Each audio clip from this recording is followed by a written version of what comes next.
It's my pleasure here and my privilege here to be with this accomplished panel of guests. And today we are going to discuss about manufacturing in India, the next 10 years, the next decade, how it's going to pan out. So let me start. Let me break open this session and start by asking a very general question to all my panelists. And we'll start with Mr. Maheshwari with you. Manufacturing in India is about 14% of our GDP. The world average is 18%, right? There's clear scope to catch up with the world average. But where do you think, or where does this panel think the opportunity lies? Is it to service the local demand and substitute imports? Is it to become an alternate supplier of products and components to the rest of the world? Or could we also become a primary supplier of products and components to the rest of the globe? Where do you think this opportunity is there for us to catch up?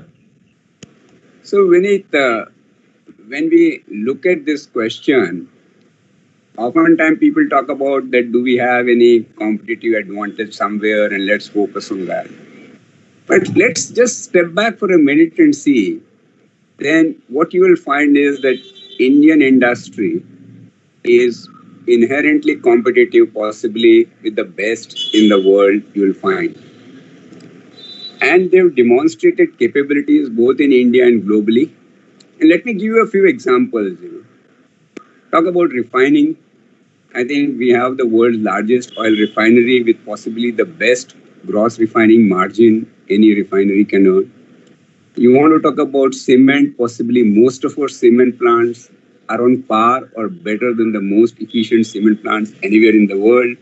We could go on, you could talk about chlor-alkali industry, you could talk about how IT industry has gone on outsourcing, you could talk about auto industry and auto ancillaries. So in many of those industries, we have clearly demonstrated that we have inherent capabilities of beating the best in the world in terms of our efficiencies and in terms of the technology that we use. Also, many of the companies, including Mr. Sehgal sitting right here, as well as the other companies, companies from within India, have demonstrated their capability to compete globally, which means that we have the necessary management bandwidth to do it. Then the question comes is that why have we been struggling? And I think that requires a bit of an honest introspection that are our factor cost of production on par with the best in the world. For example, let me give you an example. Like, you generate power here in India just because of the instability of grid at times, so it has improved dramatically now. But you're expected to pay a duty even on your captive generation of power, adding to your capital cost as well as to your manufacturing cost.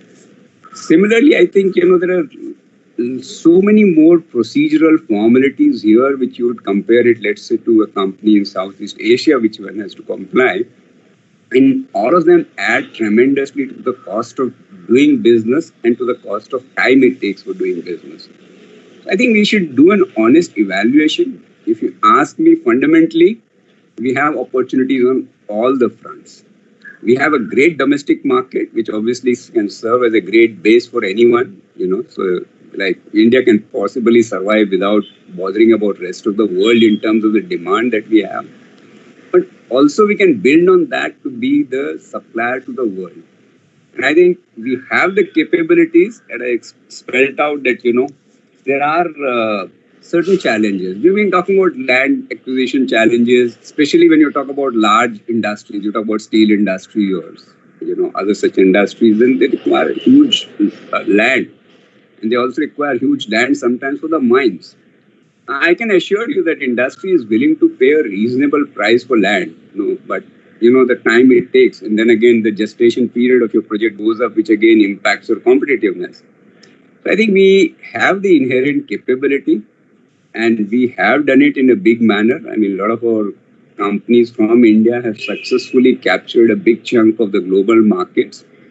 So clearly that potential exists. Now, how far we go further will depend upon how far we are able to implement the changes which are being done in the ecosystem to deal with some of these things and how fast we can do.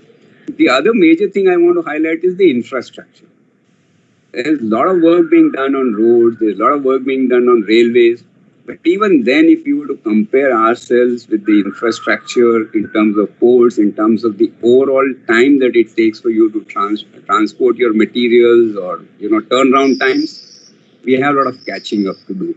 I think it's going to be a host of factors, and just the speed with which we are able to work will determine our ability to overcome some of these challenges and claim our rightful place in the world. Sure, sir. So we have the capability if we surmount some of these challenges. Mr. Sehgal, what do you think is the bigger opportunity for us? Is it domestic, is it global, or is it a mix of two, servicing, substituting the imports and becoming an alternate supplier?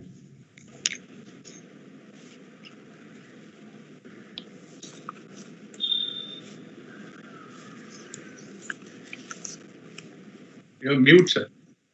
Mr. Sehgal, you're on mute. I was not controlling it. Somebody else was controlling it. Oh, Thanks. sorry. Yeah. Anyway, my personal experience is that one has to be very strong where you are at home or where you feel at home the most. And from there, you have to be allowed to look at opportunities happening all over the world.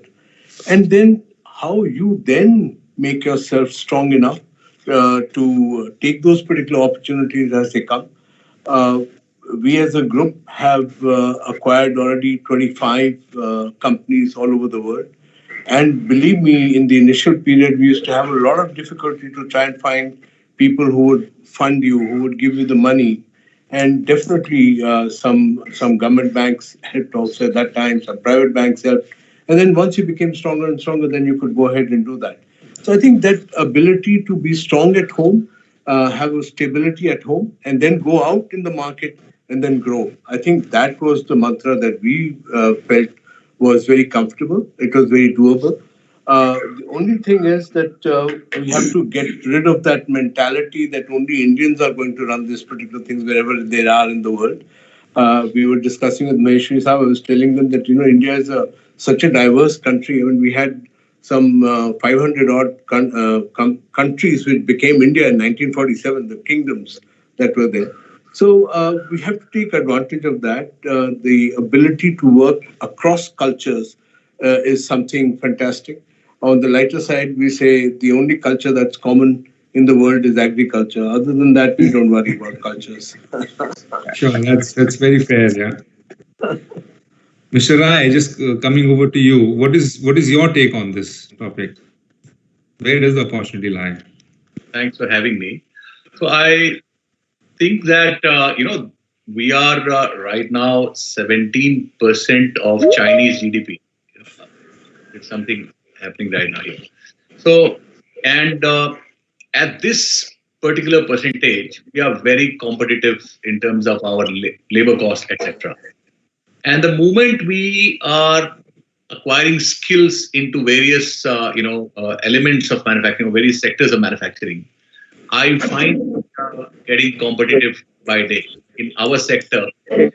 So in the mobile sector specifically, let me share that it's a winner takes all business. 80% of the global manufacturing is with China today. And now we are looking at taking on to that manufacturing because China is getting less competitive. Also, there are geopolitical contexts. And the government is realizing that this is the opportunity of India. And therefore, you can see the PLI scheme coming. You can see, how the global champions thought has come for the first time in the budget, along with the development financial institutions, who are going to back up, creation of the ecosystem in the country. I think it is the time for us to look into the world because my thing is in our sector, you can't be competitive by just, import substitution. It is just impossible. You have to, see that if we can manufacture, it's not, we are a country, we cannot be the average 18%, of the world. We have to even go larger than the average because it's a winner takes all principle. And if we have to deploy our people, agriculture, manufacturing, these are two important segments for us to deploy our people in such a large numbers. So I think it's a time for India to take on and become globally competitive by ensuring that whenever we are, doing our manufacturing bit, it has to be, targeted at global. And of course, by the way, you will supply local. That's my take. Sure, yeah, that's very useful. So my next question is, in her budget speech, the finance minister spoke about creating global manufacturing champions within India. And she referred to the PLI schemes, that this is one major step towards incentivizing investments. So Mr. Sehgal, I just wanted to ask you, how much excitement do you think this scheme can create, right? And how much, and to attract investments, basically. What is your thought process on this? Vineet, I think I'm the wrong person to be asked this question. I personally believe that the government has priorities and they will take care of those particular things. We in the industry have to look out and watch out for ourselves. We have to focus and help the government, because the government has a lot of points which are there in the agenda. And we, at least in Motherson, we think that we would like to them to focus on the points that they would want to focus on. We have to find ways and means by which we can achieve what we want and also help the country in that. So, in short, I think I'm the wrong person to ask this question, because we don't look at government for whatever they give is always very welcome. But other than that, we don't ask for it. Sure. I mean, that's quite a statement, yeah. Mr. Rai, what is your take on this? Yeah, so I think, because we were the first ones to work with the government and come up with this PLI scheme. And let me tell you, why this scheme has come and what is the purpose of the scheme. So as I've already mentioned, that it is important for us to be globally competitive. And in order to be globally competitive, we need to have a large part of ecosystem of design, of, supply chain and manufacturing within country. And to ensure that we have a very large part of supply chain here, let me talk about in our industry, Apple. Apple is, such a large, company, more than $2 trillion worth of valuation. Last quarter itself was more than $100 billion business. So when we are working with such giants, what is their local consumption? The local consumption is 0.8% of their global consumption. So are they going to manufacture in India for local consumption? The answer is no. So what needs to be done? What needs to be done is to ensure that we are, we start manufacturing for the world. So let's say when Apple is coming, they have issues which Mr. Maheshwari mentioned, certain disabilities. So in order to ensure that those disabilities, are met with certain incentives for exports, the PLI scheme is here for that. And as we are going to move this giant wheel of manufacturing through PLI scheme, and the ecosystem gets created of designing and supply chain, I think step-by-step manner, the moment we are going to acquire skill, we are going to be completely globally competitive. So it's like creation of the ecosystem, which is the responsibility of the government. Auto sector is very old, and therefore Mr. Sehgal has a very different take on this. But we are building electronics. It's a very, very new sector. And therefore, the scheme which is coming in, it is extremely important for the government to actually come in and understand and play this very large role of catalyst of creating this ecosystem. I think government is doing the right thing here. And just the beginning, by the way, from the this PLI scheme, the next is now design, and you will see a lot of other things are going to come, for creation of the ecosystem. So that's the job of the government, and the rest industry can do on its own as Mr. Sehgal mentioned. So, Mr. Maheshwari, my next question is related to this, that in past also we've seen various schemes come in to incentivize manufacturing, or at some points in time to incentivize manufacturing for exports, right? But our share of manufacturing hasn't really inched up much, right? So what's your take on, how could the outcome be different this time, or a better one this time? So clearly, the businesses have to evaluate very clearly as to, with the given situation in which they're operating, whether they would be able to capture a fair bit of the global markets. And what we have seen there is, of course, that one is in some cases especially when you talk about manufactured products, in some cases, maybe people prefer the local supply chain. So maybe that becomes a sort of a point, like you talk about products like carbon black, maybe people prefer a local supplier compared to an overseas supplier. But on a larger basis, the challenge which we are facing is what I alluded to earlier and what even Mr. Rai alluded to earlier, is the fact that inherently if you are competitive, then let's do an honest evaluation. And according to me, while all these schemes would help, there are 2, 3 things which we need to do to really get our place under the sun. So we recognize that certain taxes and etc. are country specific and we have certain requirements, so we'll have to really live with them. So we are not actually talking about protection because all of us are running businesses globally and we are competing globally and doing it successfully. So I think the government needs to come up with a 2-track policy on that. That when it is for domestic manufacturing, recognize that versus other countries who are in the global markets for those commodities, what is the factor cost disadvantage? And I'm not talking about protection, but make sure that our duty levels are adequate to compensate for and to provide a level playing field against those extra costs. Because till the time we don't bring down those extra costs and they can't be brought down overnight, that's one step. Second, to also recognize that that's an extra cost. So for export, is the government willing to provide a full set-off against that? So hopefully, like earlier we had duty drawback, WTO said it's non-compliant. So hopefully now this new scheme, RODTEP, which has come in, if we are able to compensate fully for these extra costs, I can tell you that there is going to be an upsurge in exports from India.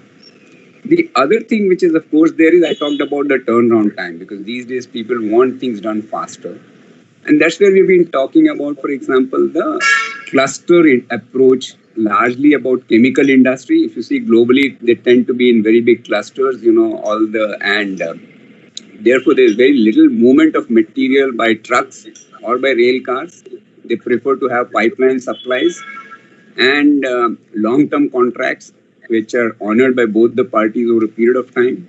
You find the same in textiles. If you go and that brings about so much of efficiency in terms of turnaround time, in terms of working capital, in terms of everything.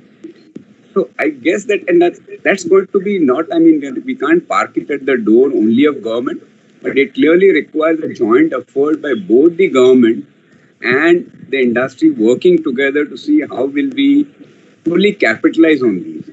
So clearly, I think since you talked about PLI and there is a mention about chemical industries there's a mention about textile industries there, both offer great potential and we are seeing that. Like chemical industry in India we've got great capabilities. Again, I personally feel that the capabilities that exist in India are enormous. We have a huge talent base. And what we often underestimate is the high level of commitment of Indians towards success.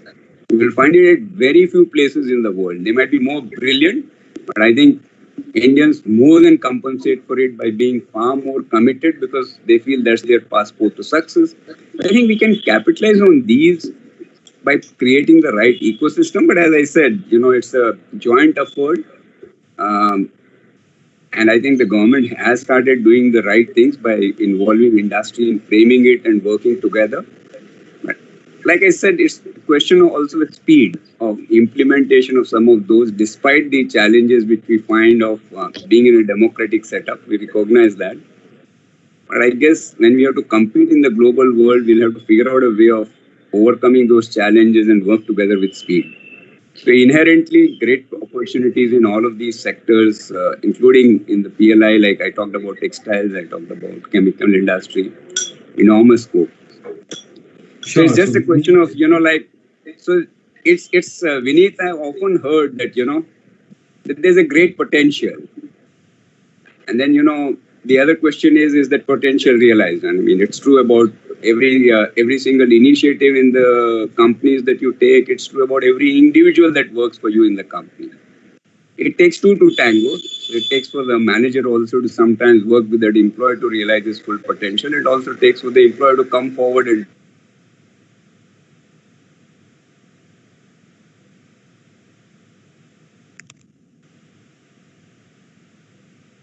But I think there seems to be some lag in the bandwidth. I'll come to you, Mr. Sehgal. So both your co-panelists have spoken about clusters and ecosystem. In today's global supply chains, how essential is it to have a local supplier ecosystem, of sub-components, etc. And how does it help in productivity? If you can, talk about that. Definitely, Vineet. Logistics is a cost which is many times ignored, but it is a big cost. And the delays and all that in multiple ways can cost you a lot of money. So you could be really in business or out of business because of logistics. So local supply is always very, very preferred. And we believe that localization has to happen in a manner that we have the ability to then sell these particular products outside, as the theme of this conversation is.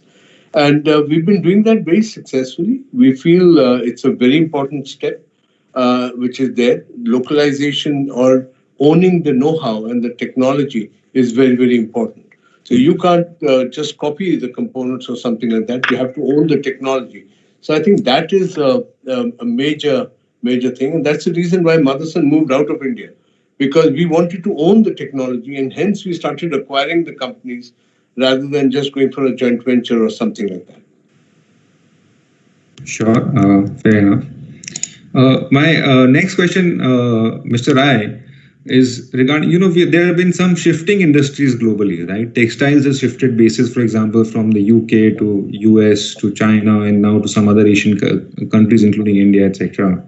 Right? So has chemicals. Now, which industries could shift out? We've seen electronics, sort of distributed across the world, US, Northeast Asia, including China, Taiwan, etc. Automobile is, kind of made a shift from US to Germany and Japan. What is your take? Is there an opportunity for India in terms of capturing some of those shifts that might happen on a global basis? Yeah, I think, as I've told you, it's finally whether you do whatever business. It is not just about businesses, it's also about countries. And within the countries, the winner takes all. That's the fundamental principle. Barring certain segments, which are very large to be logistically sort of, serve the world, there are a large number of consumer products which can be manufactured in very large quantities at a very large global scale and then exported to the rest of the world. Logistics has made that possible. And as the process of growth is very simple. First, you start acquiring skills and technology and education. And on that, once you dominate there, your output becomes very competitive. Once your output is competitive, you start doing trade. And then you build the financial power on that, and then you dominate on the currency. So that has been the only process for any country to grow. It's an opportunity for India because of the geopolitical context. The geopolitical contexts are very simple that, the China is being considered to be a place which is, a little sort of different, I would say, today in the world. And therefore, every single country outside the China is looking at a China plus one strategy or alternate China strategy. When you look at this very simple strategy and then look into India with that context, then see what India has. A very large population waiting to be deployed. The issue is skills. In manufacturing and in agriculture, what you require at the beginning is very low level of skills. And therefore, if you see, it scarcely fits into the India, this thing, that when you start, you bring people from the rural India, and then you start, giving them jobs and they start, producing. And after some time, it's not just about the cost of the people because of per capita, but also because I call the Indian people the PhDs, the poor, hungry, and desirous people, because of which the productivity also is up. Our productivity in our plants, they've seen it, crossing the productivity of China. So therefore, in this country, what we need to think is, it's not about average, I must tell you again. We can have most of the industries in India. Now, which part of the global value chain we should begin with? That's the bigger question, actually. because some of the value chains in certain sectors are going to come from different countries, depending upon the age and stage those countries are. The countries who have very large technology and large capital, and the product when you manufacture, it requires technology and capital, those, let them be manufactured in those countries, and there's no problem. But anything, whatever is being manufactured, everything finally gets assembled. Now, let me give an example.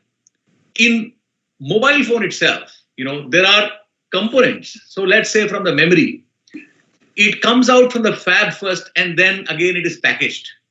You go to display, it is moduled. You go to camera, it is moduled. You make a battery, it is packaged. So every single component is then, assembled, and then finally the final assembly happens. So wherever the human capital is involved, I think as we are going to give them skill, we are going to be the most competent in the world. So that part of the value chain we must have in India. Then we talk about design, the R&D and design, the kind of resources we have and the way we have been doing the R&D and design for the global world because of being the outsourcing factory. It is a great opportunity for India to have a lot of design resources also into India. So therefore, the shift, what we are going to look at is such industries. India is also a very large market because let's say Vietnam is a competitor for India, but Vietnam is 10% of Indian population. The moment they are doing a lot of manufacturing and exports, their GDP is running very, very fast. And as the GDP is running, their competitive ratio is coming down. And the market is not that very large. So if you see where the manufacturing is going to suit, I think India is the country to replace China. Now, how India can replace China? It is the job of the government. There is no doubt about it in my mind. But, as Mr. Maheshwari was talking, I have, in the last 2 years, I've worked very deeply along with the government. And I found that I used to think that the six forces have almost like made the country suffer. And the six forces are the politicians, the bureaucrats, the entrepreneurs, the high-level professionals, the media, and the judiciary. But now I realize it is just one force, and that is the entrepreneur. Because these guys, the government guys, they don't have exposure. They don't have knowledge, frankly speaking, because they are, running their own business. But are we conscious enough as entrepreneur who has got immense exposure of how to do things and taking responsibility? It is not that once upon a time, Gandhi stood up and took responsibility. Who was he? He was a man sitting on the, doing something in Africa. So we are in a very bad situation as a country. We are 18% of the global GDP population, but just 3.2% of global GDP. As entrepreneurs who've got such great exposures, must take responsibility, get up and make the government understand. And believe me, they are hungry to understand. So my mind, we are the ones who've actually dished the country and not taken responsibility. That's a great, great opportunity. If at all something is not going to happen, it's not going to happen because of us and not anyone else. Yeah. Sure, that's a very interesting point of view. Mr. Sehgal, there's a question from the audience, and I think it is very relevant to you, sir. Is that what do you think are the one or two key factors which has made the Indian automobile and automobile components industry competitive across the world? And how can you port some of those factors, across some other industries? Well, I think when we started off way back in 1983, when Maruti was given the permission and Hero, Honda was there together at that time, and many other companies which came in. The government came up with a clear plan saying phased manufacturing program and things like that. Of course, within 2-3 years, they ditched that and they just said, allow the industry to grow. And the economics actually took over. Economics is the cost of manufacturing. How do you make cheaper? How do you make it quality-wise as good, if not better, than what you're importing? Or even to scale up the business and all that. And agree with Hariji that he said it's the entrepreneur at fault.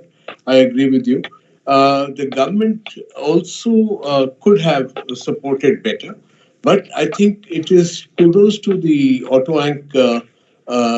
people who were all very well synced in with the car makers and what kind of quality, cost, delivery, design, management, etc. that they needed. And now, of course, sustainability and environment and all that is all very, very important as well. So they could take the challenge and do it. I think where some of them may have gone wrong is they might have not taken enough opportunity outside India. And had they done that, they would have owned the technology of the components that they're making. And I think the ownership of technology is a big thing. You have to catch up. Uh, in whatever things that you're wanting to catch up in the world, somebody is owning the technology, somebody is owning the wherewithal of the know-how of that company or the components. So that's a big challenge. I think had the auto-hang people also gone out that much more advantageously in the world at that time, the timing was so good, they would have picked up a lot of companies that there were enough crises which happened in the last 25 years.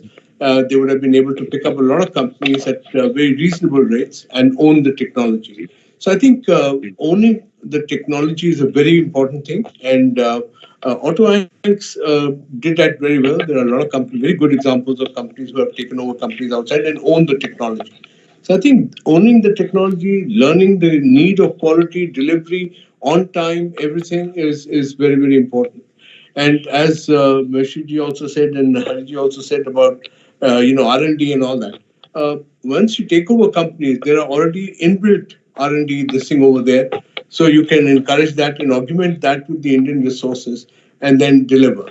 So I think that is something which the auto ancillaries, I think, did very well. And I hope the other industries learn from that. Sure. So it seems like understanding your customers' problem points and owning the technology to it. I mean, those two are very important factors. Yeah. Absolutely. Yeah. Mr. Maheshwari, my next question is for you, taking the leaf from what Mr. Sehgal said, R&D. Now, India's investments in R&D has not really kept pace with the global average, right? We invest just a little less than a percentage of our GDP in R&D, and global average is actually slightly above 2 percentage points, right?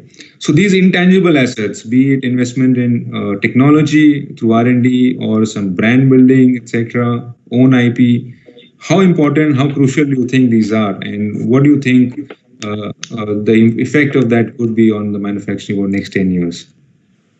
So I think this is clearly one area where Indian industry will have to do a huge scale up. So, like I always make a distinction between technical and technology. Technically, we are very strong. So if you give me to do something which is a sort of a process technology developed elsewhere, we are able to tweak it to get the best efficiency, even better than the guys who designed it. But when it comes to fundamental research, developing a new technology, developing a new product, I think clearly that's an area where we have a huge catch up to do. And I think it's not so much just a question of spending money. In my mind, it's a question of both our ability to develop the right insights, customer insights, because I can keep on throwing money at R&D and not realizing what really the customer is wanting, then it doesn't get translated into real business. And that's where I think both the market intelligence and the ability to understand the customers, both their expressed and unexpressed needs. Personally, I believe that there's a great catch-up for us to do. The type of insights which Apple brought or Google brought have allowed them to become leaders or like almost a monopoly today, in their sphere of businesses. And of course, then the R&D to support that. It's a question of building both of those capabilities together, and clearly we'll have to do it if we have to get our rightful place in the world. Otherwise, yes, we'll snatch some market share, but then we'll continue to operate at the lower end of those segments rather than being able to move on to the higher end. And by the time, those guys who are at the higher end, by the time I catch up, they would have moved to still higher end because like I said, world is moving at a fast pace. Do we have inherent capabilities in India? You will find that even most large US companies are now doing their research out of India. So it's not that the Indians don't have that mental ability or faculty to do it. So it brings me back to that point. I think we are sitting on a tremendous potential. We now need to recognize that there have been gaps and work together to see that how we do it. And this clearly, I mean, I fully agree with the points made by Mr. Rai and Mr. Sehgal that we have great entrepreneurial spirit. And I say it's not even just that great entrepreneurial spirit at the higher echelons of industry or business, but across segments. You know, the people are very entrepreneurial, very dynamic. But I think this particular aspect, clearly I agree with you. Otherwise, we'll be always playing at the lower end. We'll not be at the cutting edge. And China has done a great job at that. You just look at their patent filings, their ability to understand the fundamentals and take a leap. They started, with the same handicap as we did. So I think this is, of course, one area. Is the industry getting cognizant of it? Answer to that is absolutely yes. And every group is now working seriously towards it. But like I said, for most of the other things, the world is moving at a fast pace. What we are trying to do, it's not that China is just going to allow geopolitics to come in its way of meeting its ambitions of global leadership in many sectors. So, nor similarly, other countries are going to try to challenge India, even if they're smaller in size. We will have to get our act together. So I think we should be humble enough to recognize that while we have done great things at some places, we have a lot of catching up to do. While we have begun our journey, we'll have to accelerate our pace, Vineet, for us to claim our rightful place in the world. Sure. So that's where the work is cut out for corporate India, I guess. Absolutely. Mr. Sehgal, my next question to you is: your company runs plants across the world, right? So what kind of difference is there in shop floor within India and outside India, especially developed world? Visually we can see brightly lit areas, right? Epoxy flooring, etc. But exactly what kind of difference do you see, and how does it affect productivity? Vineet, my answer may not be the standard answer kind of a thing over there. First of all, we do not compare. I do not know why we have this thing that we must compare. Are we better than China? Are we better than X, Y, Z or whatever? In Gita, Lord Krishna says, one must by himself pick himself up. For one alone is the best friend or the worst enemy of oneself, which is clearly saying that you have to focus on yourself. If you're only focusing what the other country is doing, it doesn't make sense. So in Motherson, we have 282 plants all over the world. We do not compare, even though they are making the same product, similar products anywhere in the world, we do not compare one unit with the other.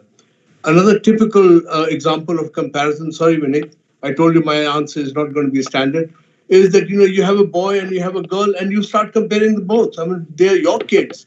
Both are different. You cannot do the same. The ability has to be to learn that whatever we are doing has to be better than that the next day what we do. So we always compare with ourselves. What did we achieve yesterday?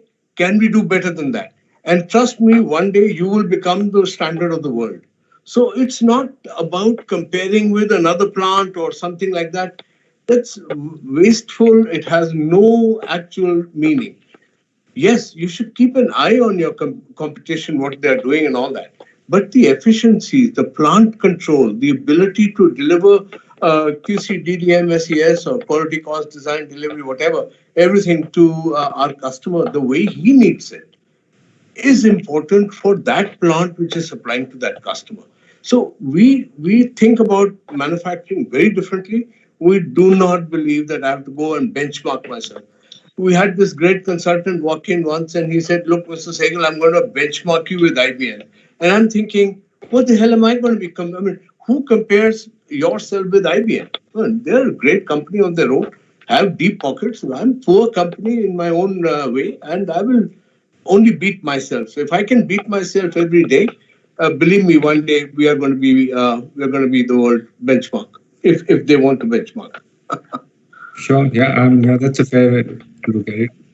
Sorry. Mr. Rai, my next question is to you. So you spoke about utilizing the inherent, latent potential that you have in terms of manpower available, right? How important is the role of, regional training institutes like ITIs, etc., or apprenticeship programs, related to linked to colleges and corporate India?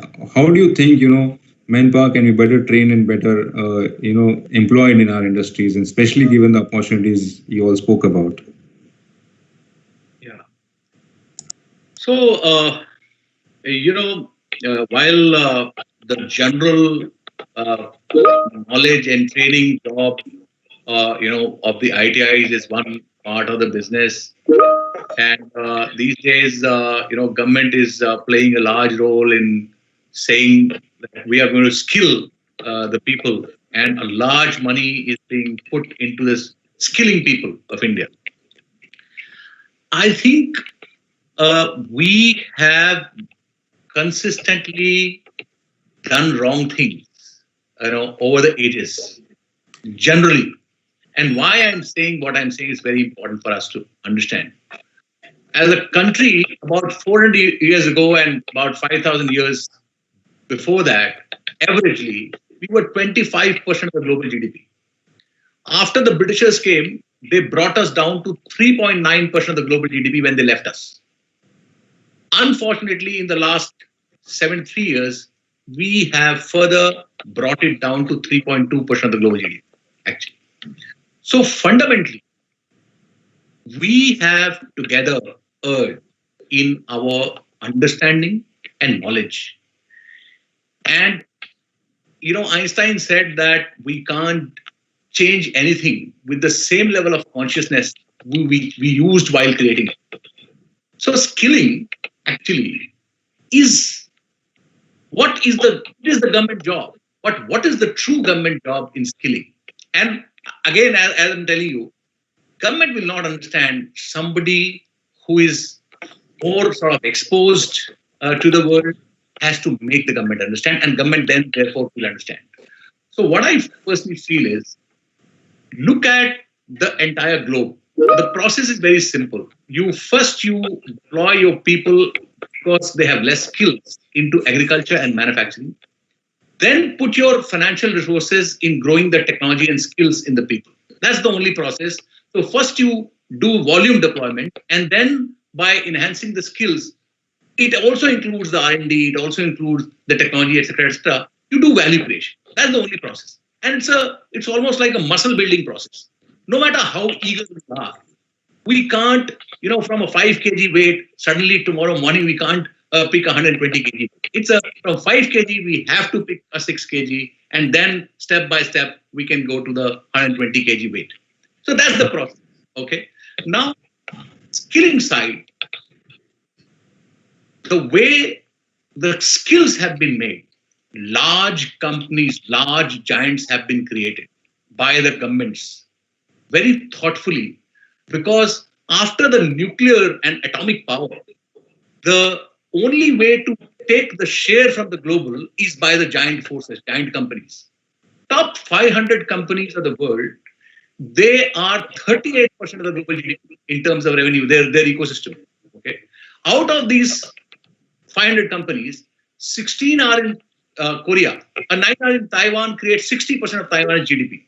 16 are in Korea, creating 51% of Korean GDP. 111 are in China, creating 50% of Chinese GDP. 128 are in US, creating 43% of US GDP. So, what is skill? If you as a person or I as a person want to skill people, I can't skill more than 10 people reporting to me, generally at a high level.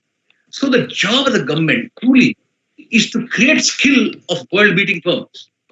Then the world-beating firms will create skills of their ecosystem of supply.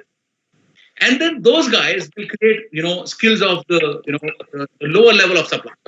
And then finally, the last man on the ground can be trained. It's the process of from top down.